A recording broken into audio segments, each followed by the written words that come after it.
पुष्पेंद्र चौधरी साहब, आपको क्या लगता है ये कमेटी की रिपोर्ट क्यों नहीं आ रही, क्या कारण है? भाई 5 तारीख को दे दी, चलो 1 हफ्ते लग सकते हैं, 2 हफ्ते लग सकते हैं, 3 हफ्ते से ज्यादा का वक्त हो चुका है और अभी तक कहीं कुछ सामने नहीं आ रहा। मीडिया में कभी कभी ये खबरें आती हैं कि शायद क्लीन चिट दे दी गई है, शायद क्लीन चिट नहीं दी गई है। रिपोर्ट पब्लिक करने में क्या दिक्कत नजर आ रही है? आपको क्या लगता है, क्या ब्रजभूषण शरद सिंह को बचाने की कोशिश की जा रही है?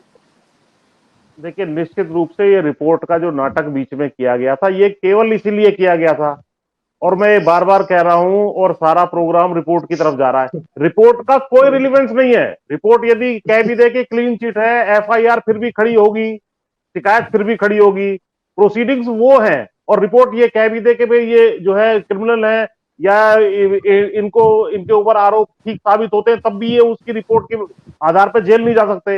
ये रिपोर्ट के आधार पर कुछ नहीं होगा, एफआईआर दर्ज होगी, पुलिस इन्वेस्टिगेशन होगी, तब ये जेल जाएंगे।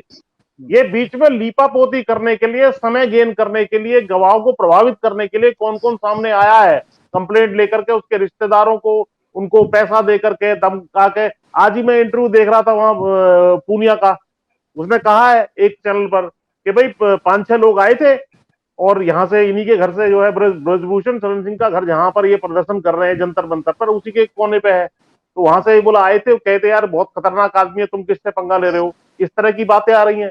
उनकी लड़कियों की आइडेंटिटी इन्होंने डिस्क्लोज कर दी है। सुप्रीम कोर्ट को कहना पड़ा कि साहब इनके नाम वगैरह जो है डिस्क्लोज नहीं होनी चाहिए। तो ये प्रश्न किसी कमेटी का नहीं है। एक बार आपने महिला उत्पीड़न, शोषण उत्पीड़न कर दिया, आप क्रिमिनल लायबल हो गए, आपके अगेंस्ट एफआईआर होगी, जांच होगी, आप जेल जाएंगे।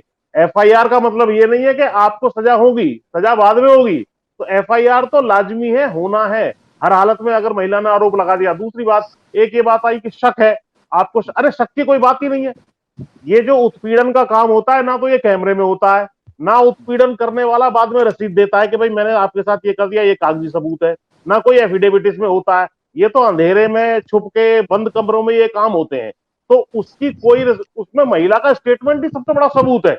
और जब मल्टीपल तरफ से, और जो युवा खिलाड़ी 18 साल से कम की, सब लोग उस बात को कह रहे हैं, धरना चल रहा है, प्रदर्शन चल रहा है, अरे भाई आप एफआईआर दर्ज कीजिए, एफआईआर के आधार पे सारे काम होंगे। तीसरी चीज जो इन्होंने कही कि भाई ये हरियाणा वर्सेस अदर्स, अरे भाई ये हरियाणा का कोई मामला नहीं है, ना अदर्स का कोई मामला है, ना किसी जाति विशेष का मामला है, ना किसी क्षेत्र विशेष का मामला है, ना किसी अध्यक्ष को बनाने या बिगाड़ने का मामला है। कोई अच्छा हो बुरा हो, इससे कोई मतलब नहीं है। सुशील कुमार डेकोरेटेड मेडलिस्ट पहलवान है, हत्या कर दी, जेल में आज। इसी तरीके से भैया ये कितने अच्छे हैं, बुरे हैं, इनका क्या रसूख है, इनका टिकट होगा नहीं होगा, इनका साम्राज्य अच्छा है बुरा, हमें कोई मतलब नहीं है इस बात से। इसने एक अपराध किया है, इसके खिलाफ एफआईआर दर्ज की जाए, इसके खिलाफ इन्वेस्टिगेशन, जेल जाने की प्रक्रिया की जाए। केवल मुद्दा ये है, इसी पे हमें फोकस रहने की आवश्यकता है।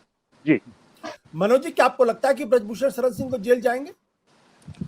अब बिल्कुल जाएंगे, क्योंकि जिस तरह के गंभीर आरोप हैं, और पुलिस में भी ये शिकायत दी गई है, और कमेटी में जो रिपोर्ट जो अभी सार्वजनिक नहीं हुई है, लेकिन जो फिजियोथेरेपिस्ट हैं उनका बयान आया है कि उन्होंने 2014 की कुछ घटनाओं का उन्होंने जिक्र किया है वहां पर। हालांकि उनका यह भी कहना था कि जब वो कमेटी के सामने ये बात रख रहे थे तो उनको रोकने की कोशिश की गई थी। इसके अलावा कमेटी की और एक और मेंबर जो बबीता फोगाट हैं, उन्होंने भी ये बात कही है कि उनको भी उन्होंने अपनी डिसेंट रखी है उसमें रिपोर्ट में, और उनका भी ये कहना था कि उनके हाथ से कागज छीन लिए गए थे, इस तरह की बात कही गई थी। तो ये इसका मतलब जो बात आ रही है कि कमेटी के समक्ष भी यौन शोषण की बात आई है, और इसलिए संभवतः ये रिपोर्ट सार्वजनिक नहीं की जा रही है।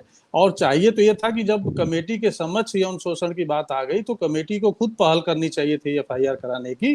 तो लेकिन अगर पुलिस के सामने शिकायतकर्ताओं ने जब शिकायत दे दी है तो एफआईआर दर्ज होगी और निश्चित रूप से इसमें कार्रवाई होगी, क्योंकि ये यौन शोषण और भी माइनर हैं इसमें एक शिकायतकर्ता। तो ये तो बहुत ही गंभीर है। मुझे नहीं लगता कि अब कोई राजनीतिक ताकत या कुछ इनको बचा पाएगी, क्योंकि आप देख रहे हैं कि धरने को जिस तरह से समर्थन बढ़ा है, पूरे देश में समर्थन बढ़ा है। कई जगह आज उस महिला पहलवानों के समर्थन में बिहार में, यूपी में कई जगह प्रदर्शन भी हुए हैं। मनोज, एक चीज मैं जगपति जी के पास जो एक सवाल आपसे, क्या इनके खिलाफ कार्रवाई करने से उत्तर प्रदेश के अंदर कुछ सीटों पर बीजेपी को नुकसान भी हो सकता है क्या चुनावी? देखिए वो तो रहता है, जैसे अब यूपी में और दूसरे जगह पे बहुत सारे उदाहरण हैं कि बहुत सारे ऐसे नेता, जैसे आप कुलदीप सेंगर हैं जिनके खिलाफ अमरमणि त्रिपाठी हमारे यहाँ है, उन लोगों के खिलाफ इस तरह के केसेज हुए जिसमें महिलाओं के साथ रेप और हत्या के, लेकिन इसके बावजूद वो चुनाव जीतते रहे। और वो नहीं जीते तो उनके परिवार वाले जीते। तो वो तो एक भारतीय राजनीति की अलग एक स्थितियां हैं कि इस तरह के जो गंभीर हत्या के और रेप के भी जो आरोपी होते हैं, राजनीतिक लोग होते हैं, वो अपने क्षेत्र में जी जाते हैं और अपने को एक विक्टिम कार्ड ही उसको खेलते हैं।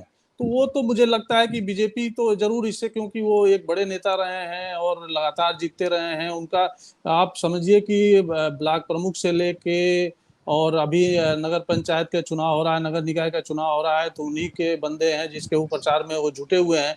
तो ऊपर से नीचे तक उन्होंने 3-4 जिलों में अयोध्या, फैजाबाद से लेके बलरामपुर, गोंडा में काफी प्रभाव जमाया हुआ है। लेकिन एक बार अगर वो पुलिस के शिकंजे में आएंगे तो उनके राजनीतिक विरोधी भी वहाँ कम नहीं है, और बहुत सारे लोग डर के मारे भी जो उनके खिलाफ आवाज उठाने से बचते रहे, वो लोग भी आवाज उठाएंगे।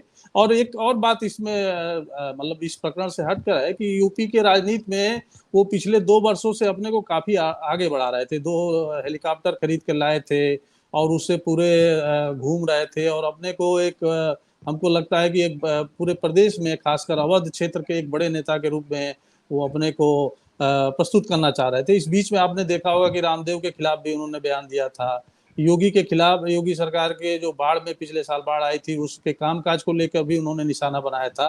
तो ये सब को भी एक बीजेपी के अंदर भी एक आंतरिक राजनीति है जिसमें वो ये सब चीजें चल रही हैं। लेकिन मुझे नहीं लगता कि वो इस बार बच पाएंगे और अपने राजनीतिक करियर में उनको एक बार फिर से दोबारा से जेल जाने की स्थिति आ पड़ी है।